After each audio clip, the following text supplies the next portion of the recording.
Camera যখন ঘুরছে ধ্বংসস্তূপের দিকে, তখন চারদিকে শুধুই ধুলা, ধোঁয়া আর আতঙ্কে ছুটে চলা মানুষ। কেউ খালি হাতে খুঁজে প্রিয়জনের চিহ্ন, কেউ আবার দাঁড়িয়ে চোখের সামনে ভেঙে পড়া বাড়ির দিকে তাকিয়ে থাকে স্তব্ধ হয়ে। ২৮ মার্চ ২০২৫ মিয়ানমারের ইতিহাসে লেখা হলো এক নতুন ট্র্যাজেডি। ৭.৭ মাত্রার ভূমিকম্পে কেঁপে উঠেছে মান্দালে, সাগাইং থেকে শুরু করে নাইপিদো, এমনকি প্রতিবেশী থাইল্যান্ডের রাজধানী ব্যাংকক পর্যন্ত। মার্কিন ভূতাত্ত্বিক সংস্থা USGS বলছে মৃতের সংখ্যা ১০,০০০ ছাড়াতে পারে। শনিবার পর্যন্ত সরকারি হিসেবে মৃত্যু ১,৬০০ ছাড়িয়েছে, আহত ৩,৪০০ এরও বেশি, নিখোঁজ কমপক্ষে ১৩৯ জন। এই দুর্যোগের মাত্রা শুধু ভূমিকম্পে সীমাবদ্ধ নয়।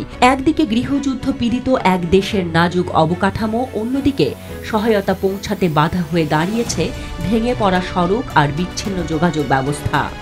জাতিসংঘের মতে বিশেষত নিয়াংশ, কালাউ, পিনলাউং অঞ্চলে হাজারো মানুষ রাত কাটাচ্ছেন খোলা আকাশের নিচে।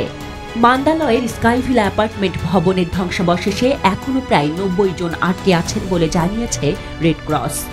ফায়ার সার্ভিস বা সেনা না থাকায় উদ্ধার কাজ চলছে স্থানীয়দের হাতেই, কেউ খালি হাতে, কেউ বা কোদাল হাতে। এই ভূমিকম্প ছিল শতাব্দীর সবচেয়ে শক্তিশালী। ১৯১২ সালে তাউনজির কম্পনের পর এমন ভয়ঙ্কর কিছু আর দেখা যায়নি মিয়ানমারে। এই সংকটের মুখে এসে আন্তর্জাতিক সহায়তার দরজা খুলতে বাধ্য হয়েছে সামরিক জান্তা সরকার। চীন সর্বপ্রথম ৩৭ সদস্যের একটি বিশেষ টিম পাঠিয়েছে, যাদের সঙ্গে আছে লাইফ ডিরেক্টর, ড্রোন ও স্যাটেলাইট। ভারত পাঠিয়েছে ১১৮ সদস্যের মেডিকেল ও উদ্ধারকারী দল। রাশিয়া, দক্ষিণ কোরিয়া, মালয়েশিয়া, সিঙ্গাপুর এবং ইউরোপীয় ইউনিয়নও সহায়তার হাত বাড়িয়েছে। তবে শুধু যন্ত্র দিয়েই নয়, এই উদ্ধার কাজ চলছে মানবতার কাঁধে ভর করে। এক উদ্ধারকর্মী বলছিলেন, আমরা ১৪০ জন ভিক্ষুককে উদ্ধার করার চেষ্টা করছি, কিন্তু মেশিন নেই, লোকবল নেই, তবুও থেমে যাব না। অন্যদিকে নেইপিদো আন্তর্জাতিক বিমানবন্দরের কন্ট্রোল টাওয়ার ভেঙে পড়েছে। স্যাটেলাইট চিত্রে দেখা গেছে ধ্বংসাবশেষের স্তূপ, আর সেখানে কর্মরত সবাই নিহত।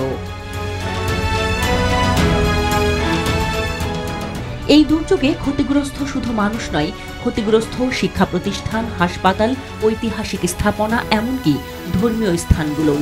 শুক্রবার ছিল বৌদ্ধ ধর্মে উপবাস দিবস। বহু মানুষ তখন মঠে ছিলেন, প্রার্থনায় নিমগ্ন। সেখানেই তারা ভূমিকম্পের কবলে পড়েন। মিয়ানমার এখন এক সংকটময় সন্ধিক্ষণে দাঁড়িয়ে। এই মুহূর্তে দরকার গৃহযুদ্ধের আগুন থেকে উঠে এসে মানবিক ঐক্যের।